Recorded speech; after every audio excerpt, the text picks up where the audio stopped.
Akaranga k'abasokuru murarabe nikatujane kagumye kamwe k'abavyeyi bacu murarabe nikatujane kagumye kamwe k'igihugu cacu murarabe nikatujane. Amahoro mwebwe mwese mudahengeshanya kudukurikirana. Tumaze igihe tuyaga ku bijanye n'ubucuti n'isano bifatiye kwivuka canke ku miryango. Uno musi rero tuzaganira kwibanga ryo kwibungenga. Duhora twumva abarundi bavuga ngo inda uyibaza uwayirayeko. Mu kiyago cacu cuno munsi aba bavyeyi baraza kutuyagira ibintu bitatu bibabako iyo bibungenze. Navyo nibi: irekwe, ntiharya tuhora tubona abakenyezi bibungenze baguma bacira. Uguhura, ntiharya uzumva bavuga ngo simfungura ibi canke biriya. Ugutwaririza, ntiharya haba hari ivyo bakunda cane gusumba ibindi. Kaze rero muri iki kiganiro mukaba mugishikirizwa na jewe Dushime Melissa Colombe de Noël.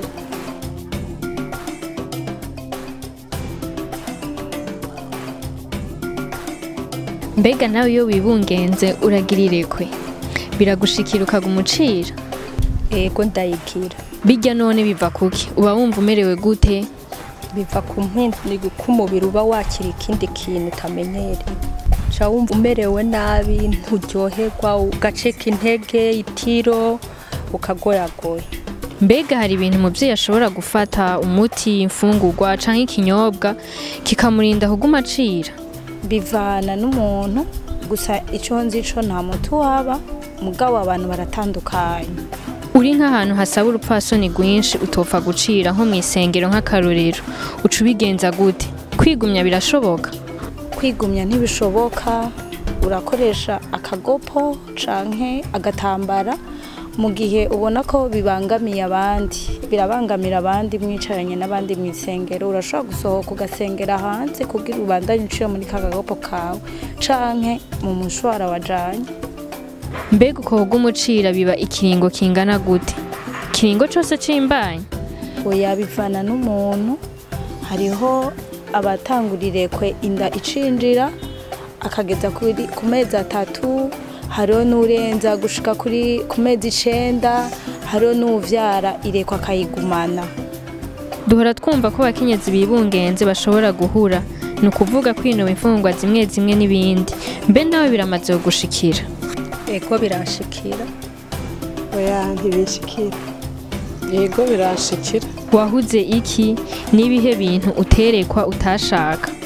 Byo ntashaka ni byinshi, nk'ibiharage, ibitoke, umuceri n'ibindi. Mbega ho ivyo wahuze mu yindi minsi isanzwe wari usanzwe ubikunda canke nibijya wari usanzwe udahurumbira? Nari nsanzwe ndabikunda, iyo mbanye niyo yantumye kubihura. Mbega ivyo wahuze nka hamwe ubihatiwe ko hobiki? Inda yovayo canke womererwa nabi kundi nk'ukuyogwa gusa? Ibyo nahuzwe ndabihatiwe ko ndayorwa nkamererwa nabi, ariko inda ntivayo. Mbega ikintu wagihuze wanka ko kikugera mu kanwa gusa canke n'akamoto kaco nako nyene karakumerera nabi? Akamoto kacu karamerera nabi, no kukibona sinshaka kukibona. Uguhura navyo biba mu kihe kiringo? Bipfa igihe biziye n'igihe bihereyeko? Yego, bipfa igihe biziyeko, bivana n'abantu. Nk'akarorero nka jewe ntangura guhura igisama imbanyi gushika ku mezi 9 nibaruka. Mbega umuntu asubira kugira akayabagu k'ivyo yahuze ryari? Nk'akarorero nka jewe nsubira kugira akayabagu maze nk'indwi 2 nibarutse. Ahandi hoho mba ngifise iseseme, ata kintu na kimwe numva ndashaka gufungura. Vyoba bishika umuntu agahura uwundi aho usanga hari umuntu mudahuza kandi ataco bivuyeko? Ego birashika. Nka jewe byashikiye ku mwana wa mbere, ndahura umugabo nkumva simushaka, nkumva aranukira, sinakenera no kumubona. Iruhande yo guhura twokwitiranya n'ukwanka hariho ugutwaririza. Ugutwaririza byo twovyitiranya no gukunda. Nawe byo bimaze gushikira ukagira ico twaririje? Ego biranshikira. Watwaririje iki? batwarije ibijumbu, ubugari bw'ibigori n'umugabo nashaka ko nguma hafi. Ivyo bintu watwaririje wagiye ubikenera ku rugero rungana gute nka kangahe ku munsi? Ibijumbu nashaka ko ndabiriye mu gatondo subira kubijya ku mugoroba, ubugari bw'ibigori ndaburiye saa sita nzosubira kuburya ejo. Umugabo nawe atevye nko ku kazi nasha ndamubwira akanyaruka nifuza umwanya wose kuma ndamubona. Mbega hari abashobora gutwaririza umugabo atari gwabo? Sinzi ko bibaho, ntawe ndumva yoba yatwaririje umugabo atari gwiwe. Mbega utwaririza ivyo wari usanzwe ukunda cane canke hari n'ivyo ushobora kutaba wari usanzwe ukunda? Hari igihe utwaririza ivyo usanzwe ukunda canke ivyo udasanzwe ukunda. Je nk'akarorero natwaririje ivu, eka sinari nsanzwe ndarikunda, nabitewe n'imbanyi. Ugutwaririza ibintu biba ikiringo cose c'imbanyi canke hari amezi biberamo? Hari abantu baratandukanye, hari igihe bitangurira ugisama imbanyi, hari nuza gutwaririza imbanyi igeze hagati canke iri mu kuvuka. Nk'akarorero nka jewe natanguye gutwaririza nk'isama gushika mvyara. Ico wari utwaririje umaze kwibaruka ubandanya ugikunda kwa kundi canke? Biravana n'abantu, nka je nk'akarorero nibarutse vyace bihera. Mbega inda ikiri nto niyo yegereje kuvuka n'ikihe gihe kigoye ufatiye ku kuntu umuvyeyi aba yiyumva?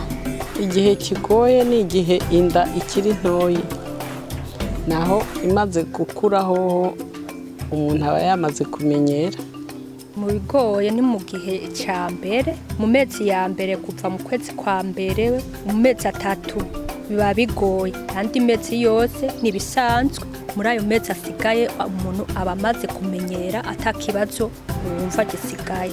Fatiye ku vyo abagenzi banje bavuze ko amezi 3 ya mbere agoye, mugabo hariho n'ayandi 3 ya nyuma nayo nyene aragoye kuko umuvyeyi aba amaze kuremerwa.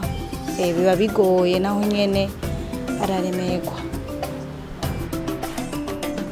Duhejeje kumva ukuntu kwibungenga bitera umwitwariko mwinshi umukenyezi. Mu gihe yibungenze umubiri urabangamirwa cane. Burya rero harya bavuga ngo simba imanga iyo bariko barakeza uwibarutse baba bazi ico bavuga. Ibanga ryo kwibaruka ni ibanga rikomeye cane. Mu kumenya ibijanye naryo twoheze tukamenya impuhwe dukwiye kugirira abibungenze n'icubahiro dukwiye guha abatwibarutse. Bakenyezi mwubahwe muraba agaciro. Turifurije imigisha bakenyezi mwese mumaze kwibaruka n'umugisha w'ibibondo kuri abo bose bakivyiteze. Namwe mwariko muradukurikirana turabashimiye cane. Nawe mu kiganiro gikurikira